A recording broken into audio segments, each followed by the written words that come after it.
You can retire without having to take Social Security right away. Did you know that? I'm going to share with you this article real quick, but I get a lot of people who think they have to take Social Security once they retire. That's simply not true. And I'm going to share with this article that makes the same. It's a mistake, man. It's not good because it leads a lot of people to say I can't retire until I decide to take Social Security. That's simply not true. So let's go into this. Um, It's a squared away blog from the Centers for Retirement Research up at Boston College, and I like Boston College Center for CR. What is it? CRR.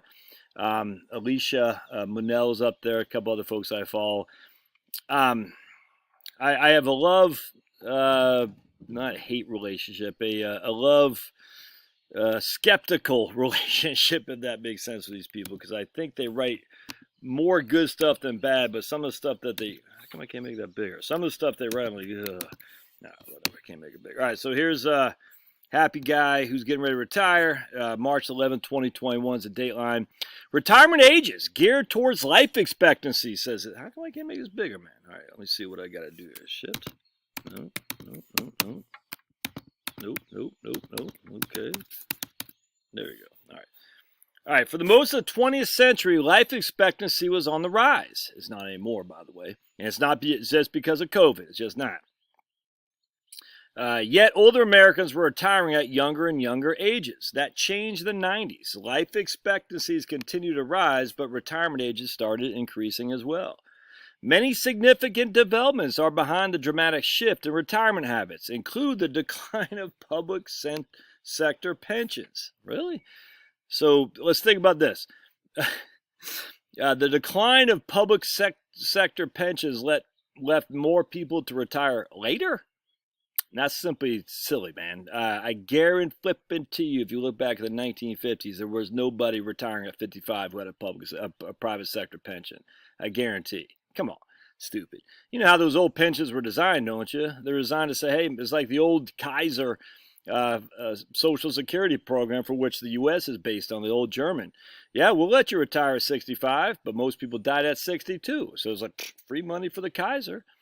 Changing attitudes about working women and bigger financial incentives from Social Security for people who remain in the labor force in order to get a larger monthly check when they retire. You hear that? Let me read that again. You have bigger financial incentives from Social Security for people who remain in the labor force in order to get a larger monthly check when they retire. Are you putting these two things together? Thus, you want a bigger Social Security check? Remain in the labor force and you can get one. Huh. Are those two things, thus, are this mutually exclusive to say if I leave the labor force earlier, I get a lower monthly check? No, not necessarily. It might be, but not likely if you're looking at being 60 versus 65 versus 70. Not likely to get a lower monthly check if you leave the labor force before you take Social Security. All right, I cannot stress this enough. I just want to be clear. If I am 60 years old today and I'm just tired of my crappy old job, it's put on 15, 20 pounds, I'm smoking 2 packs of Cools a day, I'm drinking like a freaking drunken infantryman, my life is probably not long lasting, that's for sure. All right, so I say, I got to get the hell out of Dodge. I'm quitting. Obviously, I can't take Social Security, but I don't have to take it at 62. I don't have to take it at 67. I can wait till 70. Now, whether or not you're financially ready to do that's a different story. But because I got out of the labor force does not inherently mean I have a lower Social Security check. Because remember how Social Security is based on your top 35 years of indexed annual earnings.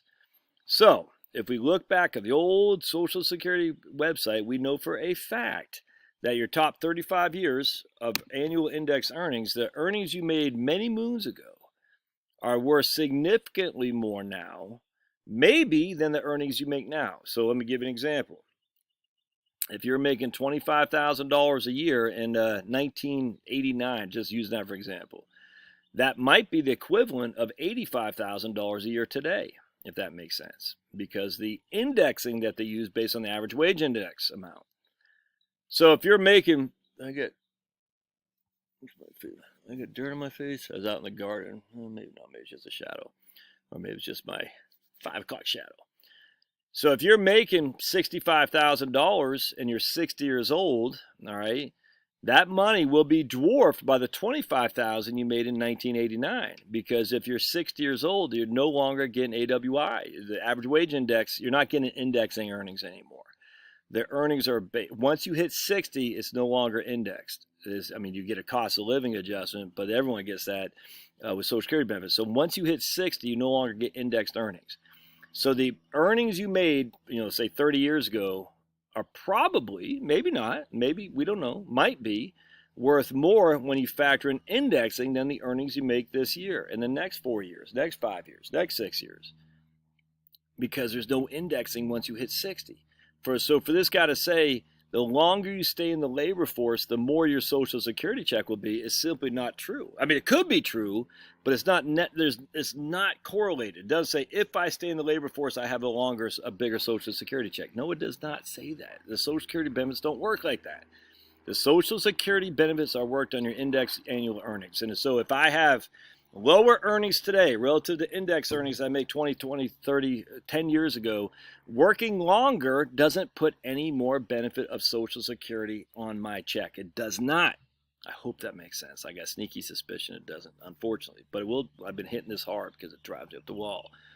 All right, so once you have 35 years in, and let's just say your lowest year is $80,000 of indexed earnings, and you're only making $65,000, and you already got 35 years in. So if you're 60, 35 be 25. You've been working since you're 25 years old, and you already got 35 of indexed earnings in, and the lowest year of your indexed earning is $80,000, and now you're only making $60,000. It doesn't make sense to keep working from a Social Security perspective. Now, there are many other things to work, but in terms of getting a bigger Social Security benefit, it does not make sense, because you won't, man.